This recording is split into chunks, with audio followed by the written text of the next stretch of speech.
Pour la fête des mères, ma mère m'a facturé 347 000 $ devant toute la famille. J'ai répondu avec une photo. Le lendemain, 47 proches l'avaient bloqué.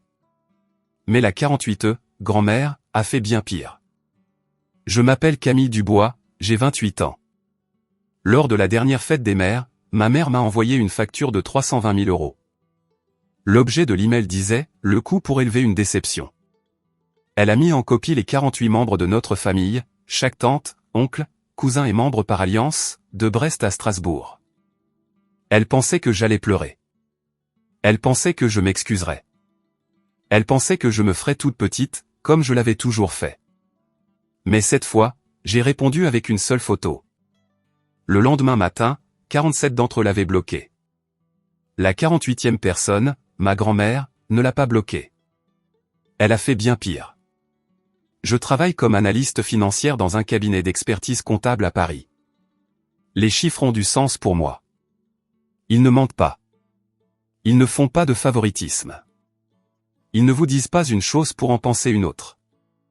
Les gens, en revanche, surtout ma famille, c'est une autre histoire. Mon appartement est petit, 55 mètres carrés à Nanterre. Rien de luxueux, mais c'est le mien. Je paie mon loyer seul depuis mes 22 ans. Aucune aide de personne. Ma sœur Valérie, de 3 ans mon aînée, vient d'acheter une maison bourgeoise à Versailles. Nos parents lui ont offert l'apport, 75 000 €, emballé dans un joli « Nous sommes si fiers de toi ». Je l'ai découvert via son post Instagram. Quand j'ai obtenu mon diplôme, j'ai reçu un SMS de maman. Félicitations. Avec 3 semaines de retard. Pas de point d'exclamation. Quand Valérie est devenue associée junior dans son cabinet d'avocat, ils ont organisé une fête. Champagne, traiteur. Toute la famille a fait le déplacement. Je ne dis pas ça pour me plaindre. J'ai arrêté d'espérer autre chose il y a longtemps. On apprend à mesurer sa valeur à travers les choses qu'on peut contrôler, son travail, son compte épargne, la paix de son propre espace. Maxime, mon petit ami depuis 2 ans, me demande parfois pourquoi je continue d'aller aux réunions de famille. Pourquoi je décroche quand ma mère appelle. Pourquoi je laisse ses remarques glisser sur moi comme de l'eau. Je n'ai jamais de bonne réponse. Peut-être qu'une partie de moi continuait d'espérer. Peut-être qu'une partie de moi pensait que si je faisais plus d'efforts, si je restais plus silencieuse, si je causais moins de problèmes, elle finirait par me regarder comme elle regarde Valérie. Travailler dans la finance m'a appris une leçon importante, les chiffres ne mentent pas, les gens si. Je ne savais juste pas à quel point ma mère mentait jusqu'à l'année dernière. Le schéma a commencé bien avant que je puisse le nommer. Lors de ma remise de diplôme en 2019, je suis monté sur l'estrade de l'université Paris-Dauphine, mon master en finance avec mention très bien en main.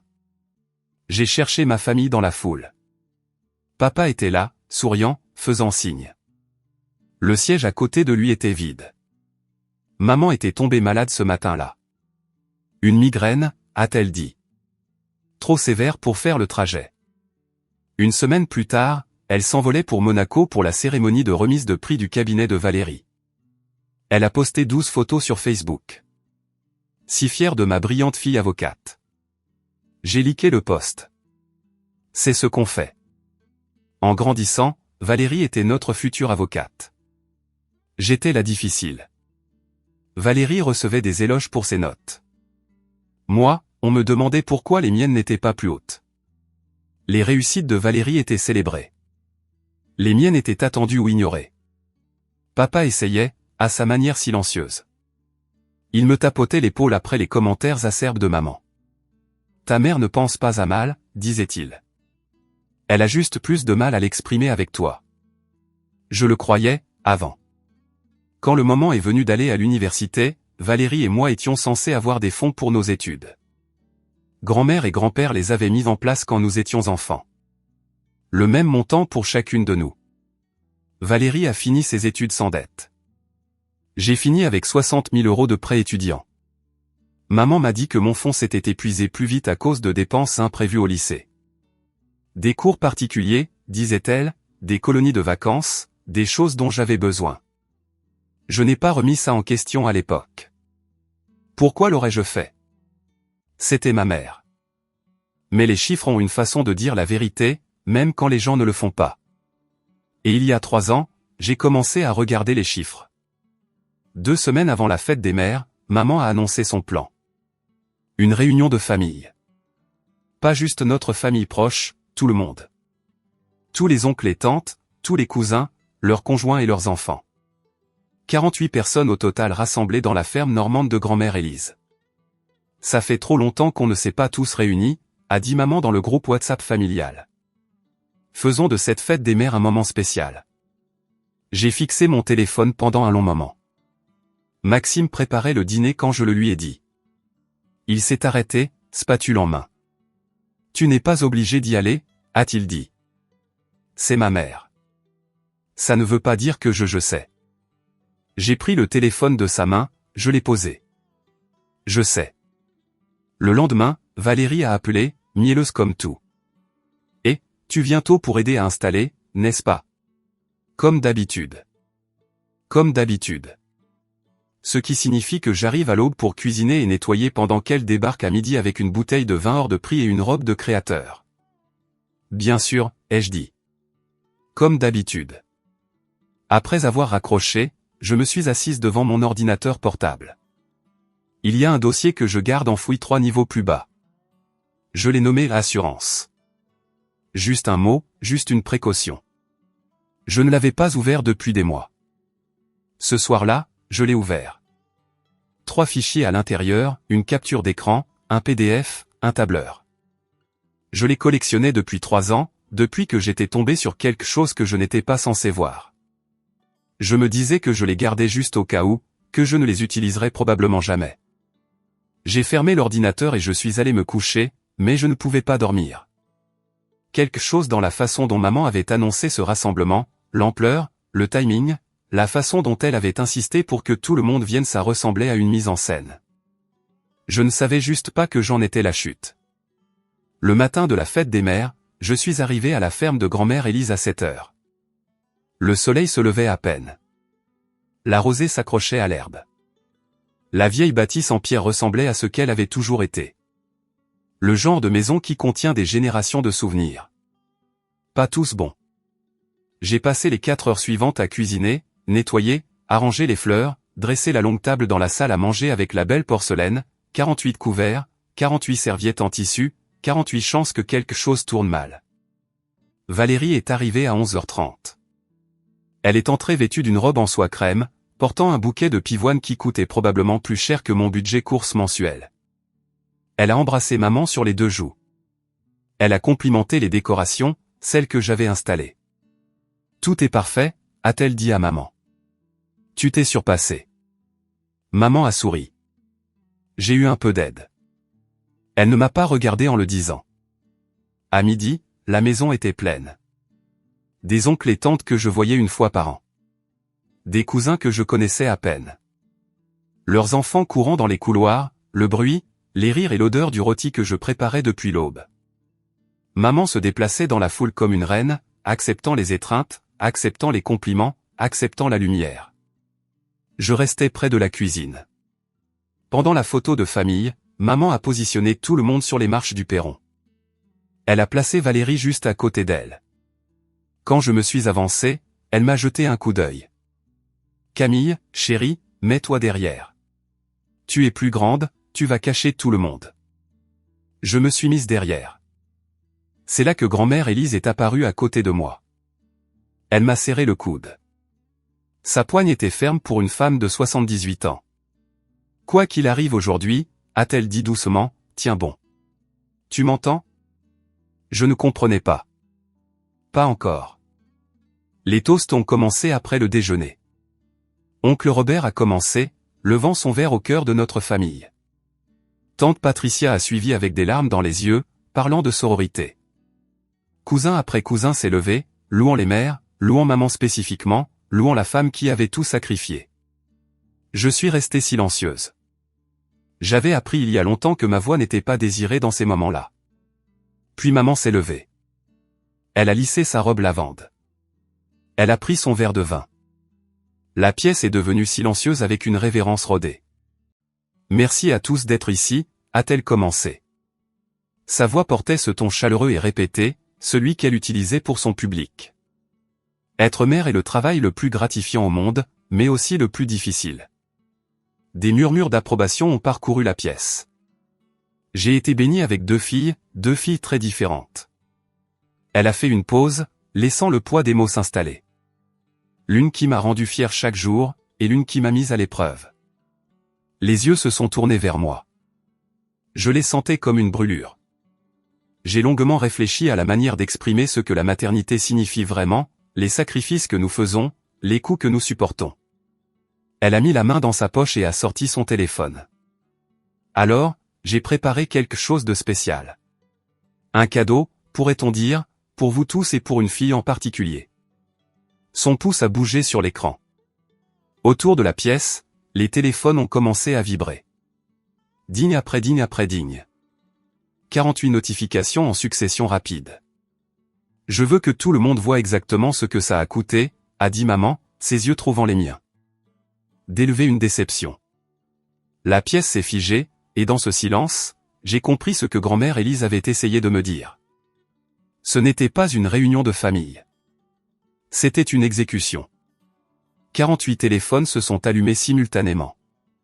J'ai regardé les mains attraper les appareils, les visages se pencher vers les écrans, les expressions passer de la curiosité au malaise, puis au choc. L'objet de l'email, le coup pour élever une déception. Le corps du mail, un tableau détaillé, 28 ans de mon existence réduit à des lignes comptables. Frais de clinique privée pour la naissance, 12 400 €. Couche, 2 premières années, 2 800 €. Vêtements d'enfance, 15 600 €. Appareil dentaire, 8 000 €. Colonie de vacances, 4 500 €. Première voiture, 12 000 €.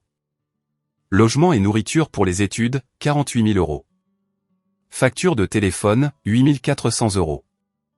Et ainsi de suite. Total, 320 000 €.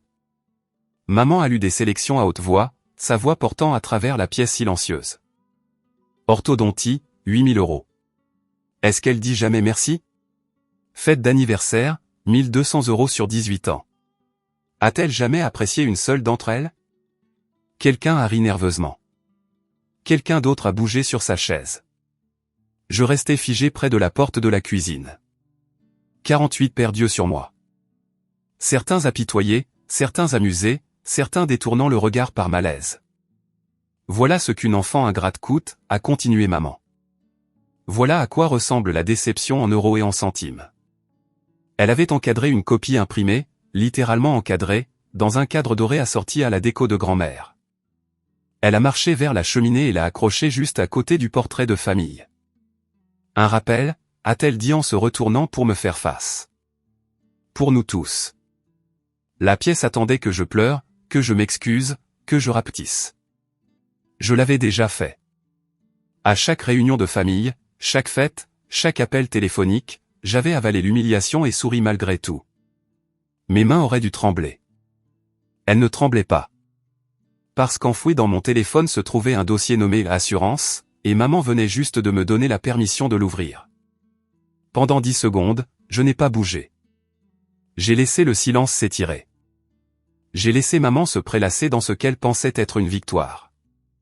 J'ai laissé la pièce retenir son souffle collectif, attendant le scénario familier. Camille s'excuse. Camille pleure. Camille met tout le monde mal à l'aise. Et maman joue la mère qui souffre depuis si longtemps. J'ai joué ce rôle pendant 28 ans. Pas aujourd'hui. Mon esprit a vu défiler des souvenirs. Chaque Noël où mes cadeaux étaient des oublis rattrapés à la dernière minute. Chaque bulletin scolaire qui valait des critiques au lieu d'éloges. Chaque fois où j'avais dit « je suis désolé » d'exister d'une manière qui la dérangeait. J'ai pensé aux nuits passées dans mon appartement à fixer des dossiers bancaires que je ne comprenais pas. Les appels avec les agents des impôts à propos de déclarations que je n'avais jamais remplies. Les demandes d'appartements rejetées à cause d'un dossier bancaire plombé que je n'avais pas mérité. J'ai pensé au dossier sur mon téléphone. 3 fichiers. 3 ans de documentation silencieuse. 3 chances de prouver que l'histoire de la déception n'était pas juste injuste. C'était une couverture. J'ai regardé autour de la pièce. Valérie chuchotait quelque chose à son mari, un sourire en coin sur le visage. Papa fixait son assiette. Grand-mère Élise était assise parfaitement immobile, ses yeux sur moi. Elle m'a fait le plus petit des hochements de tête. Ma main est allée vers mon téléphone. Je l'ai ouvert, navigué après l'écran d'accueil, après les applications, après les dossiers. Il était là. Assurance. 3 fichiers à l'intérieur, une capture d'écran, un PDF, un tableur. Mon cœur était calme, ma respiration était stable. Maman, ai-je dit. Ma voix a coupé le silence comme une lame. Puisqu'on partage des chiffres aujourd'hui, j'en ai quelques-uns à moi. Le sourire en coin sur son visage a vacillé. Qu'est-ce que tu fais, a-t-elle demandé. J'ai souri, le premier sourire sincère que je portais de la journée. J'équilibre les comptes. J'ai marché vers le centre de la pièce. Chaque pas résonnait sur le parquet. Les conversations s'étaient complètement tues. Même les enfants dans le couloir s'étaient tus, sentant quelque chose dans l'air. Gardez vos téléphones à portée de main, ai-je dit. Ma voix était stable, professionnelle, le même ton que j'utilisais lors des présentations clients. Parce que je suis sur le point de vous envoyer quelque chose aussi. Camille, peu importe ce que tu penses faire, le ton de maman avait changé. Une pointe d'avertissement. Ce n'est pas le moment. En fait, c'est le moment parfait. Je me suis arrêté à côté d'elle, assez près pour voir le mascara qu'elle avait soigneusement appliqué. Assez près pour voir la première lueur de peur sous sa confiance. Tu as calculé ce que je t'ai coûté, maman. Il semble juste que je calcule ce que tu m'as coûté. J'ai ouvert mon application mail, sélectionné les 48 contacts familiaux. Camille, je fais exactement ce que tu m'as appris. Je l'ai regardé dans les yeux, soutenant son regard. Je montre les reçus. J'ai appuyé sur envoyer. Le cœur familier des sons de notification a rempli la pièce. Digne, digne, digne. L'un après l'autre, se propageant dans la foule comme des dominos qui tombent. Le visage de maman a légèrement pâli. Qu'est-ce que tu viens d'envoyer? La vérité. J'ai glissé mon téléphone dans ma poche. Tu as des chiffres, maman. J'ai des documents. Un mouvement a attiré mon attention. Grand-mère Élise s'était levée de sa chaise, mais elle ne bougeait pas pour arrêter ça. Elle tirait son siège plus près. Premier rang. Quelques parents ouvraient déjà l'email. J'ai vu leurs expressions changer. De la confusion d'abord, puis autre chose.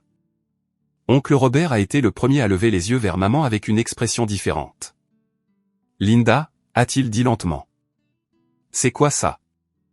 Le calme de maman s'est fissuré juste un instant. Le spectacle était sur le point de devenir intéressant. Maintenant, avant de vous montrer exactement ce qu'il y avait dans cet email, je dois demander, combien d'entre vous ont un dossier comme le mien? Des preuves que vous avez collectées, en espérant ne jamais avoir à les utiliser. Mettez un 1 dans les commentaires si vous savez exactement de quoi je parle. Et si vous regardez ça tard le soir, incapable de dormir parce qu'un drame familial vous tient éveillé, vous n'êtes pas seul. Abonnez-vous et traversons ça ensemble. Ok, retour à cette salle à manger. L'email contenait 3 pièces jointes. J'ai commencé par la première. Maman, tu m'as facturé mes études supérieures dans ta petite note. Logement, livres, frais de vie. J'ai fait une pause. Mais voilà le truc. J'ai payé mes études moi-même. 60 000 € de prêt étudiant. Je les rembourse encore. Des murmures ont parcouru la pièce. C'est parce que mon fonds d'études s'est épuisé, n'est-ce pas? C'est ce que tu m'as dit. J'ai affiché le PDF sur mon téléphone, projetant un calme que je ne ressentais pas entièrement. Sauf que je travaille dans la finance maintenant, et je sais comment tracer l'argent.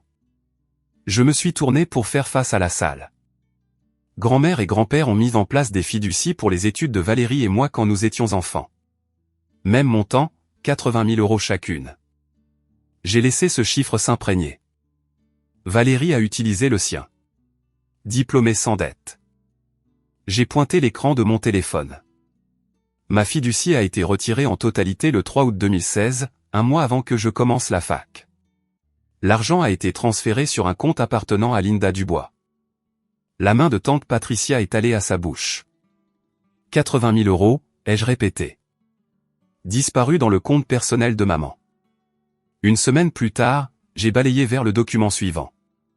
Elle a acheté une Audi neuve, content. Cet argent était pour les dépenses de la famille. La voix de maman est montée, défensive. Tu ne comprends pas. Je comprends les relevés bancaires. J'ai gardé ma voix égale. Je comprends les virements. Je comprends que tu as volé mon fonds d'études et que tu m'as laissé me noyer dans les dettes pendant que tu conduisais une voiture de luxe. Papa s'est levé lentement de sa chaise. Son visage était devenu pâle. Linda, a-t-il dit doucement. C'est vrai? Maman a ouvert la bouche pour répondre, mais je n'avais pas encore fini. Ce n'est que le début, ai-je dit. La pièce était devenue plus froide, d'une certaine manière. Ou peut-être était-ce juste la façon dont les gens regardaient maman maintenant, avec moins de sympathie, plus de méfiance. J'ai ouvert la deuxième pièce jointe, un tableur. Ces 2 dernières années, j'ai reçu des lettres étranges des impôts, des avis de contrôle. Au début, je pensais que c'était une erreur. J'ai fait défiler le document. Ensuite, j'ai engagé un expert comptable pour creuser. J'ai tourné le téléphone pour que les gens proches puissent voir l'écran. Des colonnes de chiffres, des dates, des déclarations. De 2018 à 2024, maman m'a déclaré comme personne à charge sur ses impôts, 6 années consécutives. Cousin Michel a froncé les sourcils. Et alors? Les parents rattachent leurs enfants tout le temps. J'avais 22 ans en 2018, ai-je dit. Je vivais dans mon propre appartement, je payais mon propre loyer, ma propre assurance, tout. Je ne suis à la charge de personne depuis mes 21 ans. L'implication a atterri. J'ai vu la compréhension se répandre sur les visages. Chaque année, elle a reçu des avantages fiscaux en me déclarant. J'ai fait le calcul à voix haute. Total approximatif, 30 000 € de fraude fiscale en utilisant mon numéro de sécurité sociale. C'est un délit fédéral. Oncle Georges, un comptable à la retraite lui-même, a pris la parole, la voix sombre. Je sais. J'ai regardé maman. J'ai dû engager un expert pour nettoyer ce gâchis. 3 400 € de ma poche pour réparer ce que tu as fait. Les mains de papa agrippaient le bord de la table. Linda, tu m'as dit que Camille était d'accord avec cet arrangement. Richard, ne te mêle pas de ça. Mais c'était trop tard pour ça. La pièce changeait. Le récit changeait, et j'avais encore un fichier à leur montrer. J'ai laissé le silence s'installer. Maman me regardait différemment maintenant. La confiance avait disparu. À sa place se trouvait quelque chose que j'avais rarement vu sur son visage. L'incertitude. Il y a encore une chose, ai-je dit calmement. Je n'ai pas encore ouvert le 3e fichier. Au lieu de cela, je lui ai posé une question. Maman, tu te souviens quand j'ai postulé pour mon premier appartement après la fac, celui à Boulogne? Elle n'a pas répondu. J'ai été rejeté. Le propriétaire m'a dit que j'étais fiché pour incident de paiement. J'avais 22 ans et un dossier qui disait que j'étais un désastre financier. J'ai fait une pause. Je n'avais jamais manqué un paiement de ma vie. Je n'avais jamais eu de carte de crédit. La compréhension a émergé sur quelques visages autour de la pièce. Alors, j'ai demandé mon dossier à la Banque de France et savez-vous ce que j'ai trouvé? J'ai ouvert la 3e pièce jointe. Relevé bancaire, ouverture de crédit renouvelable, tous portant mon nom. 3 cartes de crédit ouvertes en 2016, 2017 et 2018.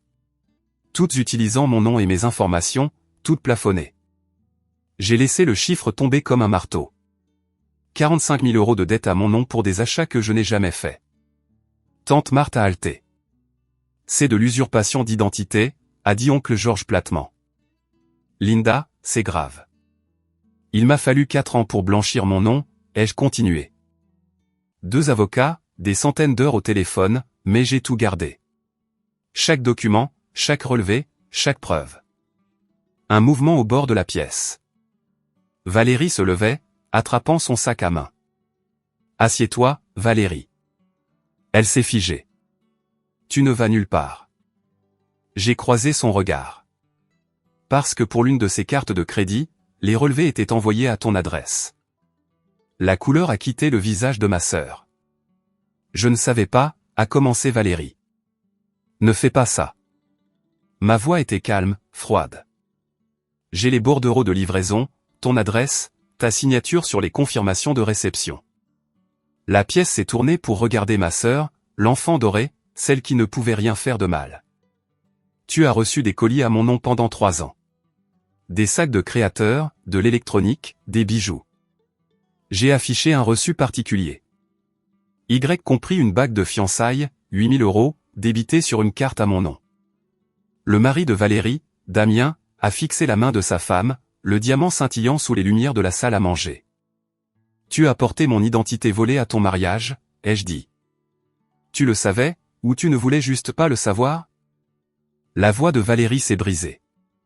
Maman a dit que c'était une urgence. Elle a dit que tu ne le saurais pas. Je ne pensais pas qu'une urgence qui durait 4 ans acheter des sacs Gucci, c'était une urgence? Tante Patricia s'est levée de son siège, le visage cendré. Victoria, comment as-tu pu? Je ne savais pas que c'était illégal. Le calme de Valérie a volé en éclats. Des larmes coulaient sur son visage. Des vraies, peut-être. Ou peut-être juste la performance qu'elle avait apprise de maman. Elle m'a dit que Camille ne vérifierait jamais. Elle t'a dit de l'aider à me voler. J'ai fini la phrase. Et tu l'as fait. Les murmures s'étaient transformés en conversation ouverte maintenant. Les proches se parlaient, les voix montaient, certains sous le choc, certains en colère, certains se levant déjà, attrapant manteaux et clés de voiture. Mais il y avait encore une chose. La capture d'écran. Je ne l'avais pas encore ouverte. Celle que je gardais depuis 3 ans. Celle qui expliquait tout. J'ai regardé ma mère. Elle était pâle maintenant, tremblante. Il y a encore un fichier, ai-je dit. Mais celui-ci est le gros morceau. Maman a vu le changement dans la pièce. Elle sentait que ça lui échappait. Alors, elle a fait ce qu'elle avait toujours fait. Elle a changé de tactique. Ses épaules ont commencé à trembler. Ses yeux ont brillé de larmes. Elle a pressé une main sur sa poitrine comme si elle avait du mal à respirer. Je n'arrive pas à croire ça, a-t-elle dit, sa voix se brisant magnifiquement. J'ai tout donné à cet enfant. Tout. Et c'est comme ça qu'elle me remercie. Quelques proches ont hésité. Les vieilles habitudes ont la vie dure. Nous sommes entraînés dès la naissance à réconforter une mère qui pleure. J'ai fait des erreurs, oui, mais je l'ai fait pour la famille. Tout ce que j'ai fait, c'était pour la famille. Elle a tendu la main vers le bras de papa. Richard, dis-leur. Dis-leur que je voulais seulement ce qu'il y avait de mieux pour tout le monde. Papa est resté rigide. Sa mâchoire travaillait silencieusement. Il n'a pas bougé vers elle. Maman s'est tournée vers grand-mère Élise. Maman, s'il te plaît, dis quelque chose. Tu me connais. Tu sais que je ne suis pas un monstre. Grand-mère Élise est restée assise. Son visage était de pierre. J'écoute, Linda, a-t-elle dit calmement. J'écoute tout. Le désespoir de maman se voyait maintenant. La performance se fissurait sur les bords. Très bien. Sa voix s'est durcie. Quelque chose de dangereux a brillé dans ses yeux. Tu veux jouer à ce jeu, Camille? Tu veux laver le linge sale devant tout le monde? Elle s'est avancée vers moi. Prêt. Trop près. Alors parlons de pourquoi, a-t-elle sifflé. Parlons de pourquoi je t'ai traité différemment toute ta vie. Il y a des choses que tu ne sais pas. Des choses dont je t'ai protégé. Un avertissement. Une menace. Il y a des choses à propos de toi, petite fille, qui changeraient tout. Elle pensait qu'elle avait encore un levier. Elle pensait que son secret était plus gros que le mien. Elle avait tort. Tu as raison, maman, ai-je dit. Il y a quelque chose que je ne sais pas ou que je ne savais pas jusqu'à il y a 3 ans. Les yeux de maman se sont écarquillés légèrement, juste une fraction. De quoi tu parles? Il y a 3 ans, j'étais à l'appartement de Valérie. Elle a laissé son téléphone sur le comptoir de la cuisine pendant qu'elle allait prendre un appel. Un message est arrivé. J'ai gardé ma voix égale. De toi. La couleur quittait le visage de maman maintenant. Je n'allais pas le lire, mais ton nom était là et l'aperçu montrait quelque chose que je ne pouvais pas ignorer. Camille. Sa voix était un avertissement. Alors, J'ai fait une capture d'écran. Ne fais pas ça. Et je l'ai depuis 3 ans. J'ai sorti mon téléphone. 3 ans que tu m'humilies à chaque fête, chaque anniversaire, chaque réunion de famille. 3 ans à avaler tes insultes et à ne rien dire. Le calme de maman s'est finalement brisé. Une vraie peur se lisait dans ses yeux. Je ne l'ai jamais utilisé, ai-je continué. Je me suis dit que je ne le ferais jamais. Que ce n'était pas mon secret à dire. Que peut-être que tu avais une raison d'être comme tu es. S'il te plaît. Le mot est sorti brisé. S'il te plaît, Camille. Quoi que tu penses savoir. Je ne suis pas venu ici aujourd'hui en prévoyant de faire ça. Ma voix était stable. Mais tu l'as fait, maman. Tu as planifié tout ça. Tu voulais m'humilier devant tout le monde. Tu voulais faire de moi la méchante de ton histoire. J'ai levé mon téléphone. Alors maintenant, je vais dire la vérité. Si tu m'as jamais aimé, a commencé maman. Aimé? J'ai senti quelque chose se briser dans ma poitrine. J'ai passé ma vie entière à essayer de gagner ton amour. Il s'avère que je n'ai jamais eu aucune chance. J'ai ouvert l'application Mail, sélectionné les 48 contacts, joint la capture d'écran. Mon pouce planait sur envoyer. C'est pour ça, ai-je dit doucement. C'est pour ça que tu m'as détesté depuis le jour de ma naissance. J'ai appuyé sur envoyer. Les notifications ont éclaté. 48 téléphones, 48 dignes. L'un après l'autre, une cascade d'alertes numériques qui a rempli la pièce silencieuse comme des coups de feu. Maman s'est jetée vers moi. Supprime-le. Fais-leur supprimer. Sa voix était rauque, désespérée. Oncle Robert a attrapé son bras. Linda, arrête. Mais tout le monde regardait déjà, lisait déjà. J'ai regardé leur visage alors que la capture d'écran se chargeait. De la confusion d'abord, puis la lente montée de la compréhension, puis le choc. La main de tante Patricia a volé à sa bouche. Oncle Georges s'est assis lourdement. Cousin Michel a carrément lâché son téléphone. La capture d'écran était un SMS de Linda Dubois à Victoria, Valérie, Dubois. Daté du 15 juillet 2023. Il disait, celle-là n'est pas l'enfant biologique de Richard. Ne le dis à personne. S'il l'apprend, il divorcera et je perdrai tout. La pièce est devenue absolument immobile. Puis papa a parlé. Linda. Sa voix était à peine un murmure. C'est quoi ça? Maman tremblait. Toute la couleur partit de son visage. Ce n'est pas je peux expliquer, ce n'est pas ce que c'est. C'est vrai? La question flottait dans l'air. 28 ans de mariage. 28 ans à aimer une fille qui pourrait ne pas être la sienne. Maman ne pouvait pas parler. C'est Valérie, ironique et traîtresse Valérie, qui l'a confirmé. C'est vrai, a-t-elle dit doucement. Sa voix était creuse. Elle me l'a envoyé il y a 3 ans. Elle m'a fait promettre de ne jamais rien dire. Papa a émis un son d'animal blessé. Il s'est retourné et a marché vers la porte. Richard. Maman a tendu la main vers lui. Il ne s'est pas retourné. La porte d'entrée s'est ouverte, fermée. J'ai entendu le moteur de sa voiture démarrer, entendu la voiture s'éloigner, et debout dans les décombres de sa propre création, ma mère m'a finalement regardé, pas avec colère, avec quelque chose de pire. De la peur. Le silence qui a suivi ne ressemblait à rien de ce que j'avais connu. 47 personnes traitaient la même information simultanément. 28 ans d'histoire familiale réécrit dans un seul SMS. Je n'étais pas la fille biologique de Richard Dubois, l'homme qui m'avait appris à faire du vélo, qui m'avait aidé avec mes devoirs de maths, qui m'avait accompagné à l'école mon premier jour. Il n'était pas mon père biologique. Et ma mère le savait depuis le début. Soudain, tout prenait sens, le traitement différentiel, la critique constante, la façon dont elle me regardait, comme si j'étais un rappel de quelque chose qu'elle voulait oublier. Je n'étais pas une déception. J'étais une preuve. Tu as passé 28 ans à me punir, ai-je dit doucement. Pas parce que je n'étais pas assez bien, mais parce qu'à chaque fois que tu me regardais, tu voyais ta propre erreur. La bouche de maman s'est ouverte, fermée, ouverte à nouveau. J'avais 17 ans, a-t-elle fini par dire. 17 ans et stupide. C'était une fois. Je me fiche de ce qui s'est passé il y a 29 ans. Ma voix était stable. Je me soucie de ce qui s'est passé chaque jour après. Chaque insulte, chaque comparaison avec Valérie, chaque fois que tu m'as fait sentir sans valeur. Grand-mère Élise s'est levée de sa chaise. Elle a bougé lentement vers maman. Un instant, j'ai cru qu'elle allait réconforter sa fille. Au lieu de cela, elle s'est arrêtée à 1 mètre et l'a regardée avec une expression que je n'avais jamais vue auparavant. Du dégoût. Je me doutais, a dit Élise doucement. Pendant des années, je me doutais que quelque chose n'allait pas. La façon dont tu traitais cette gamine.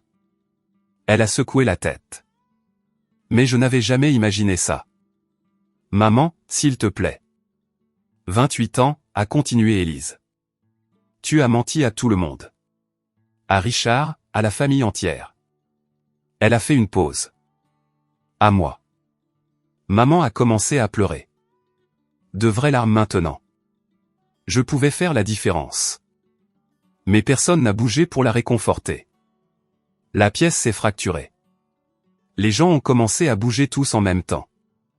Les voix se chevauchaient. Chuchotements choqués, questions colériques, le bruit des chaises repoussées. Je n'arrive pas à y croire. 28 ans de mensonges. Pauvre Richard. Mon Dieu, pauvre Richard. Tante Patricia a attrapé son sac et s'est dirigée vers la porte sans un mot. Oncle Georges a suivi, secouant la tête. Cousine Berthe était déjà au téléphone, probablement en train d'appeler quelqu'un qui n'était pas venu à la réunion. Ceux qui restaient regardaient maman différemment maintenant. Pas avec la déférence qu'elle avait cultivée pendant des décennies, mais avec quelque chose proche de la répulsion. Tout ce que j'ai fait, je l'ai fait pour cette famille, a crié maman. Son calme avait complètement disparu. Le mascara coulait sur ses joues en rivière noire. Je nous ai gardés ensemble. J'ai protégé tout le monde de la vérité. Tu t'es protégé toi-même, a corrigé tante Marthe doucement. C'est tout ce que tu as jamais fait, Linda. Autour de la pièce, les téléphones vibraient. L'exode avait commencé dans le groupe WhatsApp familial aussi. J'apercevais des écrans par-dessus les épaules.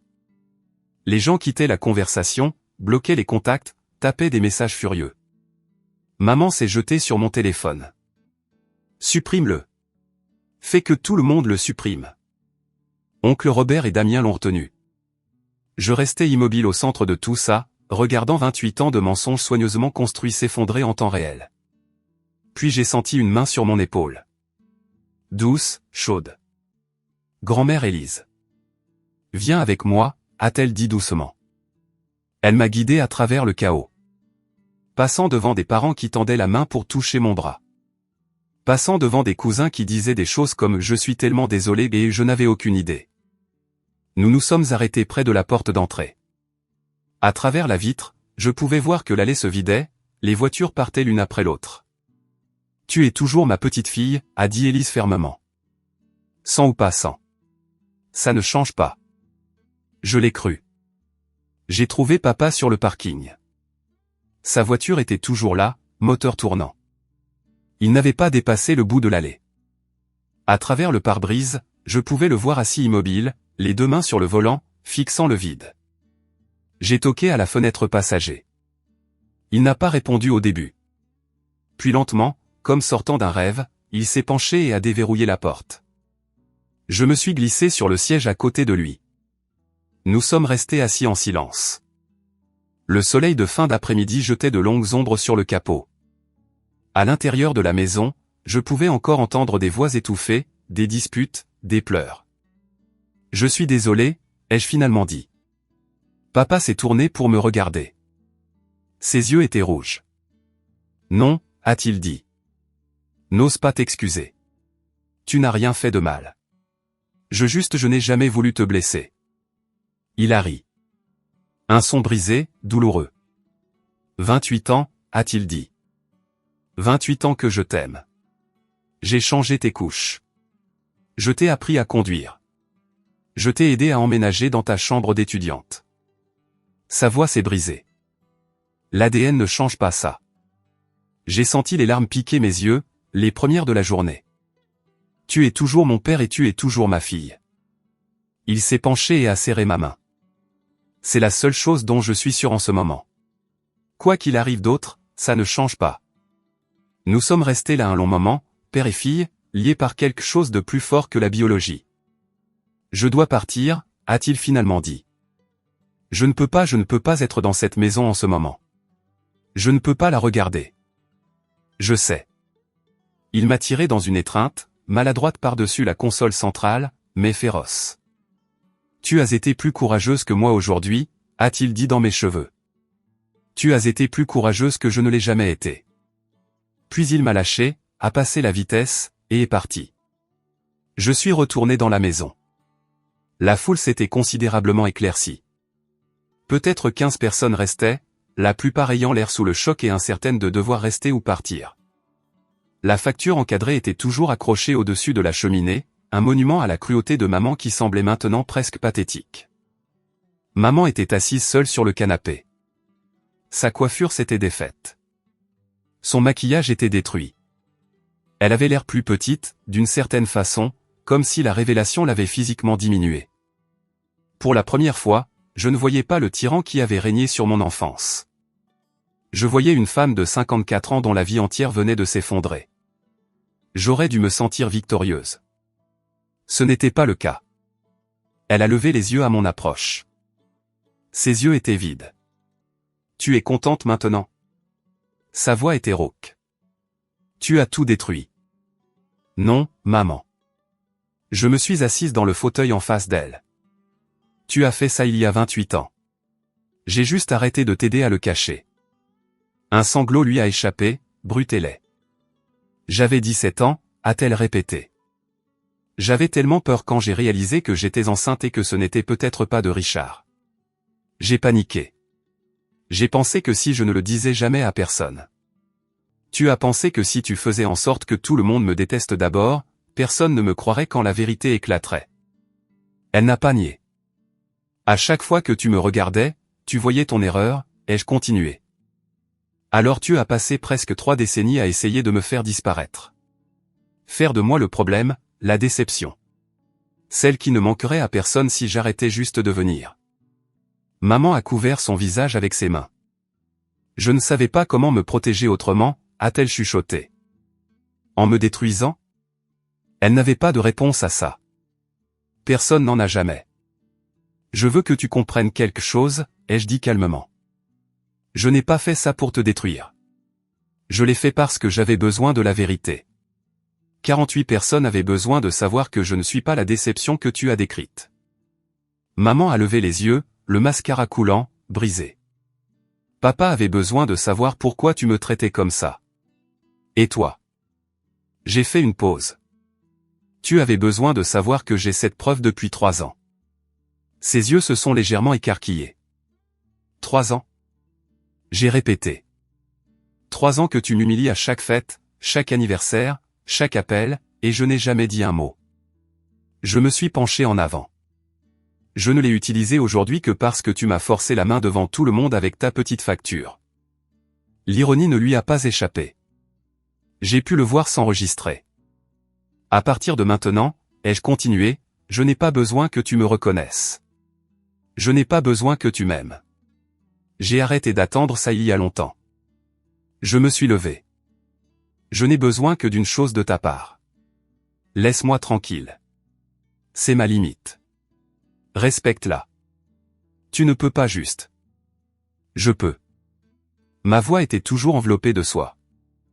Et si tu la franchis, si tu te pointes à ma porte ou contactes mon employeur ou essaies d'empoisonner quelqu'un d'autre contre moi, la prochaine conversation ne sera pas devant la famille.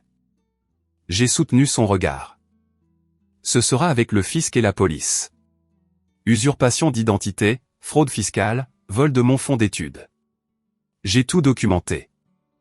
Le visage de maman est devenu blanc. J'ai marché vers la porte. Au revoir, maman. Elle ne m'a pas rappelé. Pour la première fois en 28 ans, mes mains ne tremblaient pas. Elles étaient parfaitement immobiles. Maintenant, si vous êtes arrivé jusqu'ici, j'ai besoin de savoir, ai-je eu raison de tout exposer devant toute la famille, ou aurais-je dû gérer ça en privé? Laissez un commentaire avec le public ou privé et dites-moi pourquoi. Aussi, peut-on parler de grand-mère Élise une seconde? Elle a été étrangement calme tout ce temps. Et ce qu'elle a fait ensuite a tout changé. Mais d'abord, si cette histoire résonne différemment pour vous ce soir, abonnez-vous. Nous n'avons pas fini. Retour à cette nuit-là. Maxime m'attendait quand je suis rentré. Il n'a pas posé de questions tout de suite. Il m'a juste serré dans une étreinte qui a duré 3 minutes entières, puis m'a fait du thé et s'est assis à côté de moi sur le canapé. Je lui ai tout raconté. Quand j'ai fini, je me suis enfin autorisé à regarder mon téléphone. J'avais évité de le faire sur le trajet du retour. Les notifications étaient accablantes. Le groupe WhatsApp familial était un chaos. Message après message, les gens partageant leur choc, leur colère, leur soudaine clarté sur des années à être témoins du comportement de maman sans jamais le remettre en question. Et puis les blocages ont commencé à apparaître. Un par un, les membres de la famille retiraient Linda Dubois de leurs contacts, quittaient les groupes, se désabonnaient sur les réseaux sociaux. À minuit, j'en ai compté 47. Des messages privés inondaient ma boîte de réception. Je n'avais aucune idée. Je suis tellement désolé de ne jamais être intervenu, tante Marthe. Tu as été si courageuse aujourd'hui. J'aimerais avoir la moitié de ton courage, cousine Berthe. J'ai toujours pensé que quelque chose clochait. J'aurais dû faire confiance à mon instinct, oncle Georges.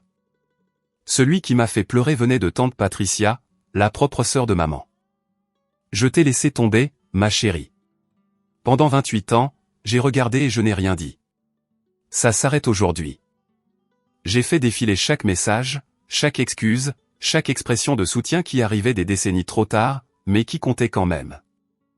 Maxime a pointé mon écran. Et la 48e personne? Ta grand-mère? J'ai vérifié. Pas de blocage de la part d'Élise, mais il y avait un SMS envoyé à 23h47.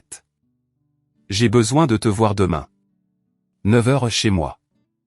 Viens seul. J'ai fixé ces mots. Quelque chose se passait. Quelque chose au-delà des retombées immédiates.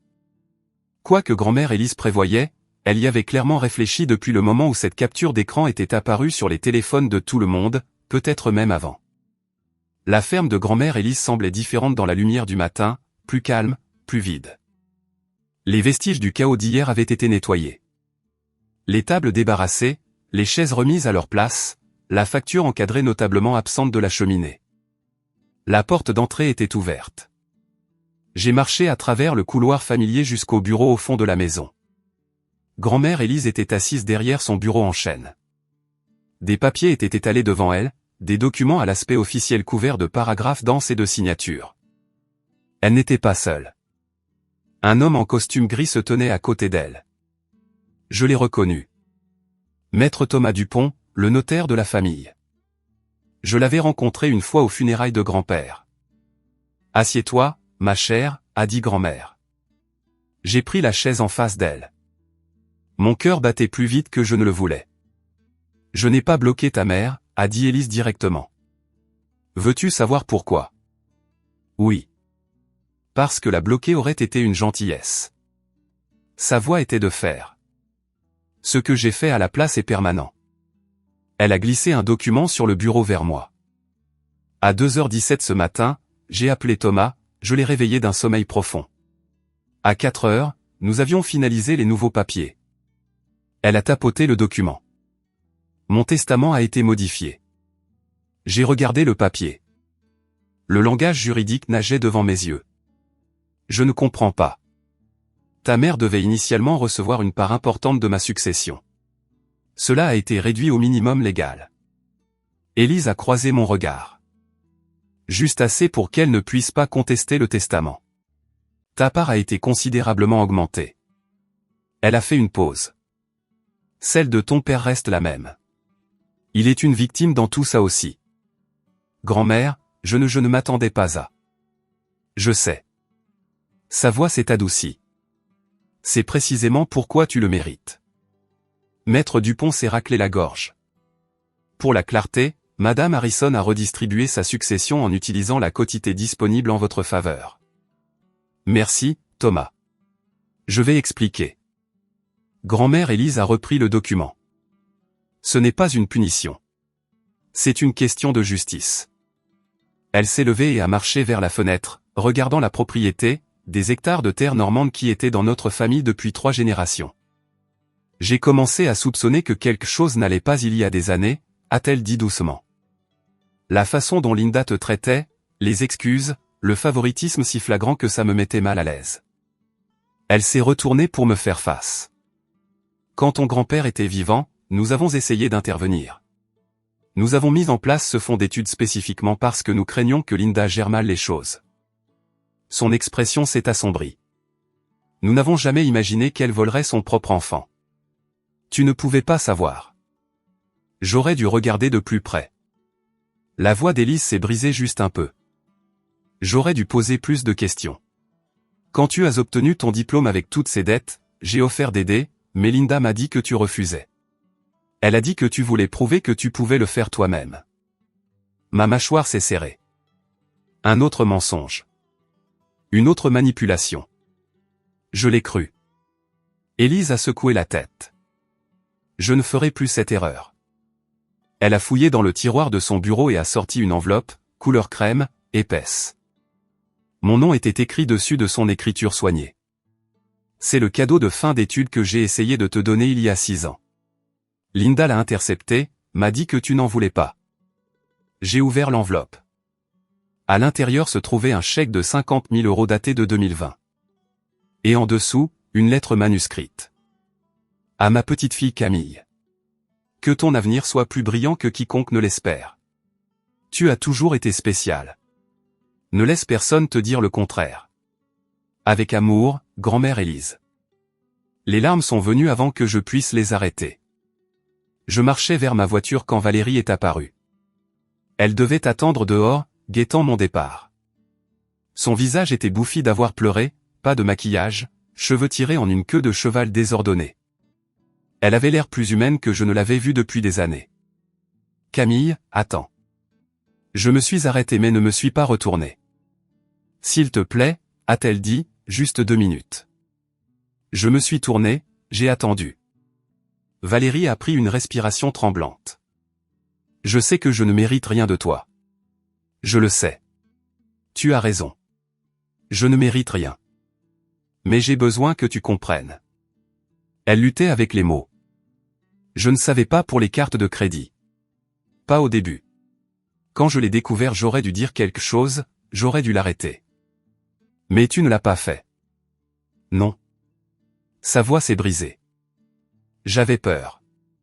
J'avais tellement peur de devenir toi. Que maman se retourne contre moi comme elle s'est retournée contre toi. J'ai senti quelque chose bouger dans ma poitrine. Pas du pardon, pas encore, mais de la reconnaissance. Alors tu l'as aidé à me faire du mal, ai-je dit. Pour te protéger toi-même. Oui. Valérie a essuyé ses yeux. Je ne te demande pas de me pardonner. Je voulais juste que tu saches. Je comprends maintenant pourquoi tu as fait ce que tu as fait. Et je suis désolé pour tout ça. Nous étions là, 2 sœurs sur les côtés opposés d'un fossé qui ne se refermerait peut-être jamais complètement. Je ne peux pas te pardonner maintenant, ai-je dit finalement. Peut-être jamais. Mais je comprends pourquoi tu l'as fait. La peur fait faire des choses terribles aux gens. J'ai fait une pause. Regarde maman. Valérie a hoché la tête. Si jamais tu veux parler, je suis là. J'ai besoin de temps. Je sais.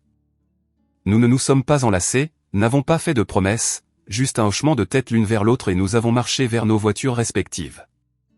Ce n'était pas une conclusion, mais c'était honnête. C'était plus que ce que nous n'avions jamais eu auparavant. Une semaine plus tard, l'image complète a émergé. Tante Patricia m'a appelé avec des nouvelles. Elle était devenue ma liaison non officielle avec le chaos familial que j'avais laissé derrière moi. Ta mère a découvert pour le testament, a dit Patricia. Maître Dupont lui a envoyé la notification. Comment l'a-t-elle pris? Une pause.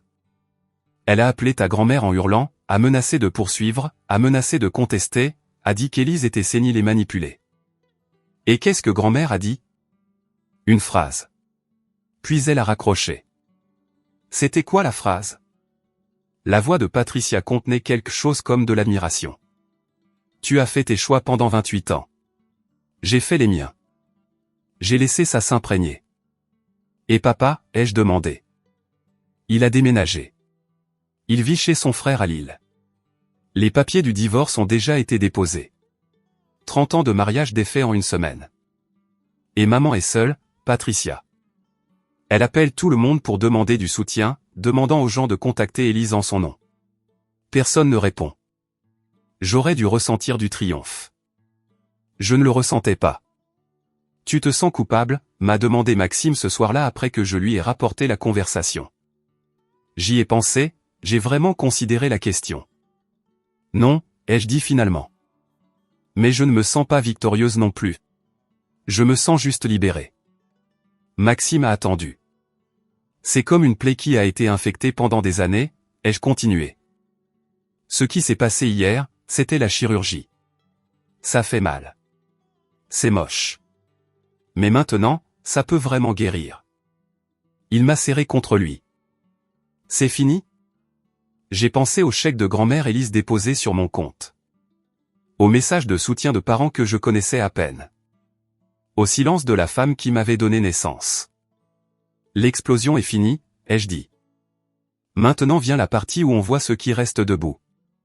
Il s'avère qu'il en restait plus que je ne l'espérais. 2 mois après la fête des mères, la vie a trouvé un nouveau rythme.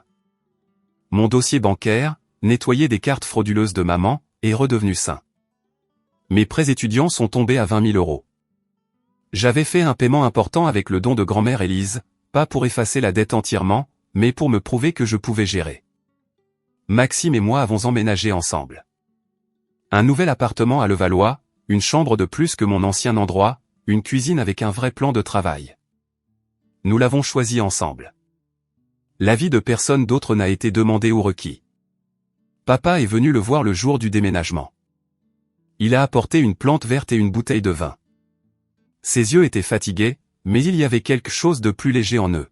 « Comment vas-tu » ai-je demandé pendant que Maxime déballait des cartons dans l'autre pièce. « Ça va », il a posé la plante sur le rebord de la fenêtre. « Le divorce sera finalisé le mois prochain. Je reste chez ton oncle Bill jusqu'à ce que je sache quoi faire. » Et émotionnellement ? Il a esquissé un petit sourire. 28 ans de mensonges, c'est beaucoup à traiter. Mais tu sais quoi ? Je ne regrette pas un seul jour d'avoir été ton père. Pas un seul. Nous nous sommes serrés dans les bras pendant un long moment. Les dîners du dimanche sont devenus notre nouvelle tradition. Juste nous. Parfois Maxime se joignait à nous. Parfois grand-mère Élise descendait de Normandie. Des heures simples, calmes.